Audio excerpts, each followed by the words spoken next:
اللہ تعالیٰ جس حال میں رکھے بندے کو چاہیے کہ اسی حال میں ہی صابر اور شاکر رہے۔ آپ نے حدیثیں پڑھی ہیں جس میں بتایا ہے کہ مسلمانوں کی زیادہ تعداد غریبی میں رہے گی۔ حضور صلی اللہ علیہ وسلم بھی غربت کو پسند کرتے رہے، گرچہ غربت بڑی تکلیف دہ بات ہے، لیکن کم از کم مسلمانوں کی تعداد غریبوں کی زیادہ ہے تو انہیں ٹینشن لینے کی ضرورت نہیں ہے کہ وہ مالدار ہونے کے لیے ناجائز راستے، ناجائز ذرائع استعمال کرنا شروع کر دیں کہ وہ بھی مالدار ہو جائیں، چوری ڈکیٹی یا ملاوٹ یا دھوکہ یا فراڈ، یا یہ اسلام میں چیز نہیں۔ یہاں جو آج کی حدیث میں آپ کو سنانے جا رہا ہوں، اس حدیث میں رسول اللہ صلی اللہ علیہ وسلم فرمایا دو عادتیں جس میں ہوں اللہ تعالیٰ اس کو شاکر اور صابر لکھتا ہے۔ جس بندے کے اندر دو عادتیں ہوں اللہ اس کو صابر اور شاکر لکھتا ہے۔ جو اپنے دین میں اپنے سے زیادہ مرتبے والے کی طرف دیکھے، یعنی دین داری میں جو ہم سے اچھے ہیں ہم ان کو دیکھیں کہ ہم بھی اچھے ہوں، یعنی نیکیوں میں جو زیادہ آگے بڑھ رہے ہیں ہم نیکیوں میں بڑھنے کا مقابلہ کریں، کہ جو دیندار ہیں، نیکیاں کرنے والے ہیں، نیکوکار ہیں، ہم ان کے ساتھ کمپٹیشن کریں کہ ہم بھی زیادہ نیکیاں، زیادہ ثواب، زیادہ دینداری اپنا لیں۔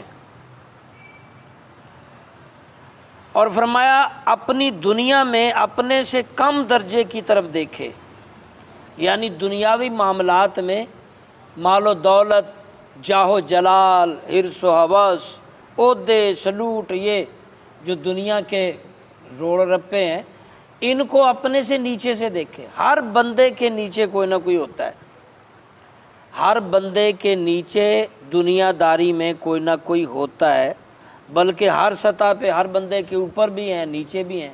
کوئی بندہ حتمی نہیں ہے، کوئی بندہ حتمی نہیں ہے، غریبی میں بھی اور امیری میں بھی۔ تو اس حدیث میں جو بتایا وہ یہی بتایا کہ دینداری میں نیکیاں اکٹھی کرنی میں مقابلہ کرو، اپنے سے بہتر جو دیندار بندہ ہے، نیکیاں زیادہ کما رہا ہے، اس کی طرف دیکھو، اس کے ساتھ دوڑ لگاؤ کہ تم بھی زیادہ نیکوکار اور دیندار بنو۔ جبکہ دنیاوی جاہ و جلال و مال و دولت میں اپنے سے امیر لوگوں کو نہ دیکھو، اپنے سے غریب لوگوں کو، اپنے سے نیچے لوگوں کو دیکھو، تاکہ تمہیں دنیا کی حرص ہوس نہ بڑھ جائے۔ اور جب دنیا کی حرص ہوس بڑھتی ہے تو بندہ اکثر زیادہ غلطیاں کرنیاں شروع کر دیتا ہے۔ دولت کی حرص میں ملاوٹ، دھوکہ، فراڈ، جھوٹ، ہر کام، رشوت ستانی۔ پاکستان میں جو اس وقت حال ہے آپ دیکھ رہے ہیں، سرکاری ادارے ہوں یا دوسرے لوگ ہوں، افسر ہوں چھوٹے موٹے، فی اللہ واللہ کوئی کا دکا بچتا ہے ہر بندے میں۔ تو اپنے سے نیچے غریبی کے معاملے میں دیکھیں تو فرمایا اس دو خوبیوں والے آدمی کو اللہ تعالیٰ صابر اور شاکر لکھ لیتا ہے۔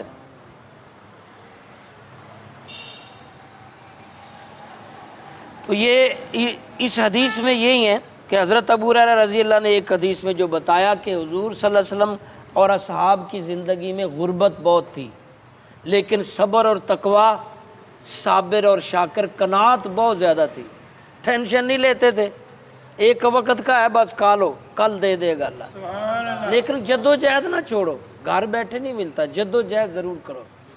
تو غریبی میں ہر بندے کی نہیں۔ حضرت شیخ سعدی کے بارے میں آپ نے پہلے بھی سن رکھا ہے کہ آپ کے جوتے گم گئے یا پھٹ گئے تو آپ اللہ سے شکایت کر رہے ہیں کہ بھائی میرے جوتے نہیں ہیں، لوگوں کے پاس سواریاں ہیں، اونٹ ہیں، گھوڑے ہیں، اتنے جدید، میرے تو جوتے نہیں ہیں۔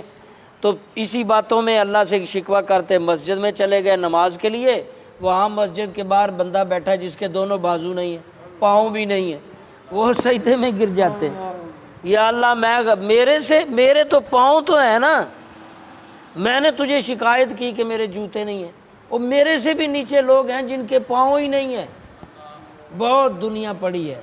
آپ مالی اعتبار سے اپنے سے اونچے والے کو نہ دیکھا کرو، شہرت، دولت، دنیا داری میں ہاں جی اپنے سے اونچے والے کو مت فوکس کریں، اپنے سے نیچے کو دیکھیں۔